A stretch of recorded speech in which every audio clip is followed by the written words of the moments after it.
За сайн уу манайхаа. Өнөөдөр та бүхэндээ Бролигийн 2 дугаар анги болох Broly Second Coming гээд тун сонирхолтой ангийг ярихад бэлэн болсон байна. Эхний ангийг үзээгүй хүмүүс нь заавал үзэх шаардлагагүй. Хэрвээ үзхийг хүсвэл description хэсэг дээр линкийг тавьсан байгаа. Мөн дээрээс нь довчлол үзэж байгаа хүмүүсээ яг аним үзсэн юм шиг бүх үйл явдлыг ойлгосоо гээд асар жижиг жижиг хэсгүүд оруулдаг болохоор та бүхэн лайк сав дарахаа бүү мартаарай. Ингээ бүгдээрээ бичлэг руугаа шууд орцгоё. Шинэ Vegeta гариг дээр хийсэн тулаанаас Broly амьд үлдсэн байдаг бөгөөд саянчуудын эргэлтэх хөлгөөр дэлхий дээр ирээд мөсөн улдуунд газарддаг. Тулааны шархнаасаа болоод Broly хөдөлж чадахгүй тухайн мөсөн улдуундаа хөлдөж байгаагаар энэхүү анги эхэлдэг. За энэхүү үйл явдлаас хойш нэлээд хэдэн жилийн дараа Trunks Goten Videl 3 луу төмблөг хайж байдаг. Тэгээ хайсны эцэст луу төмблөгөө олцоод өөрсдийн хүсэх хүсэлнүүдэд ярилцдаг. Манай Goten ч үнэхээр хөөрхөн өөрийн хизээч идээд дуусгаж чадахгүй тоор чихрэн дунд очихыг хүсдэг. Харин Trunks маань байнгын тоглож болох парк хүснэ гэдгээ хэлдэг. За хамгийн сүүлийн луу төмблөг байгаа газар ирдэг. Тэнд нэг тосгон байдаг бөгөөд тосгоны хүмүүс та нар хаанаас ирсэн бэ гэхэд Trunks тэнгэрээс ирсэн гэдэг. Өнөөх тосгоны хүмүүс биднийг тэнэг гэж бодоо юу гэхэд Goten шууд нисээд үзүүлцдэг. Тосгоны хүмүүсийн нүд нь бараг газар ундаг.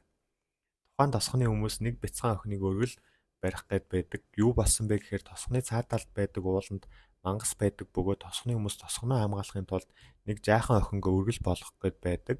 Нөгөө охин нь ч гэсэн би тосгоныхоо төлөө тийшээ явна эдэргээд аюу хөөрхөн. Тэгсэн нөгөө хайгаад байсан сүүлийн луут бөмбөлг нь тосгоны үнд байдаг.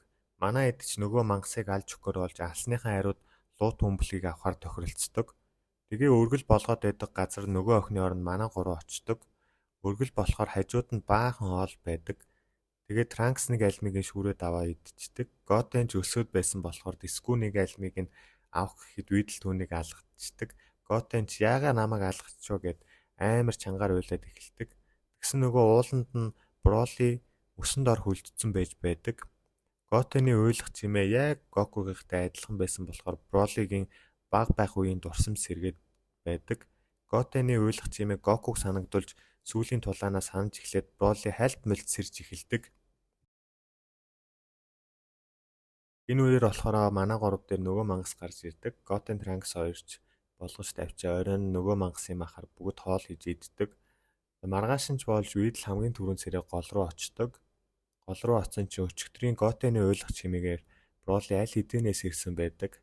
Тэр зогсол өдөр ярих юм байхгүй ирснийг наалахад бараг бэлэн байдаг. Videl-ийг очихын завдалгууд осхны ойр авиг дэлбэлцдэг. Videl тэнд баахан хүн байгаа штэ. Чи яг юу хийгээд байгаа юм бэ гэж хэлээл байж байхын хоорондгүй Broly дайрчдаг. Энэ үеэр Азар манай хоёр нуурын ойролцоо нисэж байсан болохоор Videl туслахаар хүрээл ирдэг. Broly хамаг анхаарлаа Goten дээр төвлөрүүлээд байдаг. Яагаад гэсэн бэ гэвэл Goten Broly-гийн нүдэнд яг Goku шиг харагдаад байсан юм бэлээ. Угаасаа Goku-г харахаар амар уурладаг Broly бүх өчөө өсгөөд эхэлдэг. Ууралсан Broly манай хоёрын нүднээс нь нулимс гартал зогтдог. Азар харин нуурын ойролцоо явж байсан Goku энэ чимээг сонсоод нэлээд асуудал болох нь гээд Broly руу очихоор болдог.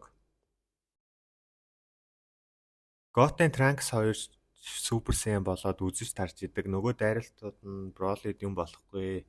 Манай хоёр ч амандаа чи ч хүчтэй юм а. Гэхдээ бит хоёр илүү хордон шүү гэл хөөрхөн инээгээд байдаг. Broly ч өөрийн цайны техник болох ногоон энергийн бөмбөлгөө хэрэгэлдэг.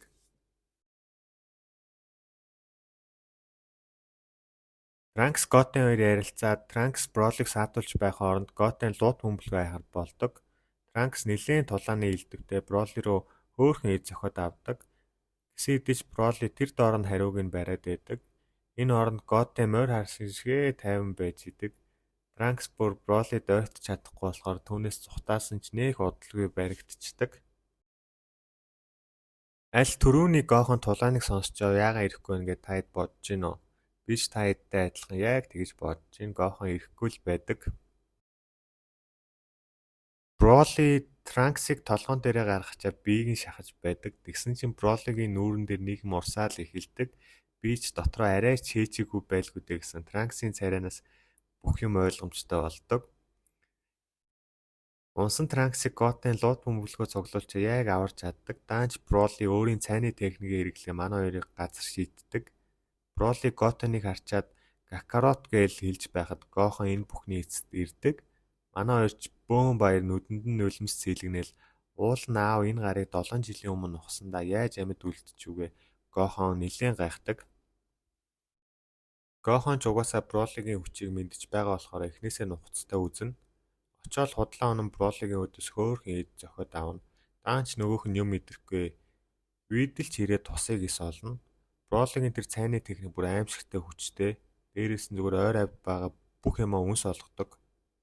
Гохон бүр хамгаалаад манай эд бүгд дайралтанд нөөртдөг. Гохон өөрөө чүү ай хөл дээрээ зогсоол үлдэж чаддаг да. Уур нь үрсэн Гохон Супер Сaiyan болдог. Ашгүй гоё тулаан болох нь дээ гэж бодж байтал Броли бас хуурчдаг. Нөгөө Legendary Super Saiyan болоод хамаг булчин томорхоос гадна хүчээ амар их хэсэгдэг. Тэгэхээр чи ямар юмныхан гоё тулаан болох вэ? Гохон ч зөвхөж чадахгүй нүдүүлээд эхэлдэг. Манайхан сайн санаж байгаа бол энэ хувирлыг ямар аимшигтай хүчтэйг өмнөх анги дээрээс харсан байх.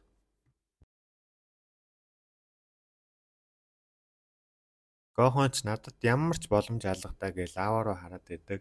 Яах гээд лава руу хараад байсан бэ гингүүд лаванд оруулж алах гээд байсан юм байлээ. Хамаг хүчээ шавхаад лава руу оруулчаал энэ бүхэн дууслаа гэж нүд анаа тухайн алдчихдаг.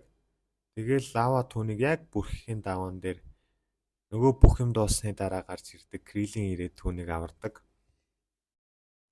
Угаасаа одоо тэгээ юу болох нь ойлгомжтой штэ. Бүхэл бүтэн гаригийн дэлбэрэлт үхлийн цохилтоос амьд гарсан хүн лаванаас бол зүгээр бассейнаас гарч ирж байгаа юм шиг л гарч ирдэг. Мак Крилийн бол нэг цохилтоор л яваад өгдөг. Гохонч бас унаад өгөхөөс гадна тулааны дөргөлтөөс болоод лууд бөмбөлгнүүд Готын Трунксын хажууд хүрээд ирчдэг. Гохонч чүү ай босоод Бролитой үздэг. Броли бүр Гохоныг зүгээр зодохоос гадна бүр тамлаад эхэлдэг. Тэгсэн үед л гарч ирээд Видлийг харсан Гохонч хүч ороод чи цайны техниктэй бол би ч цайны техниктэйгээ Камехамехагаа хийхэр болдог. Гохон Броли хоёр чаддаг ганц техникүүдийнхаа тулааныг хийхэр болдог. Готын ч ахтаа тослоно гэд Гохоны хажууд ирээд хамт Камехамеха хийдэг. Гохон Готын хоёр ч Бролигийн хүчийг үнэхээр дийлдэггүй. Готын ч амандаа аамын хажууд нь байсан ч болоосаа гэж зүгээр хилчдэг. Тэгсэн нөгөө тулааны үед унсан байсан лууд бөмбөлгнүүд нь Готаны хэлхийг сонсоод Гокугийн сүнсэн биеийг хүрээд ирдэг. Гоку ч ирчээл Броли бол минийх гээл ерөн сүртэй. Тэгэл Гоку хүч нэмгээд дахиад Камехамеха хийдэг. Гурван эсрэг нэг тулаан ч эхэллээ.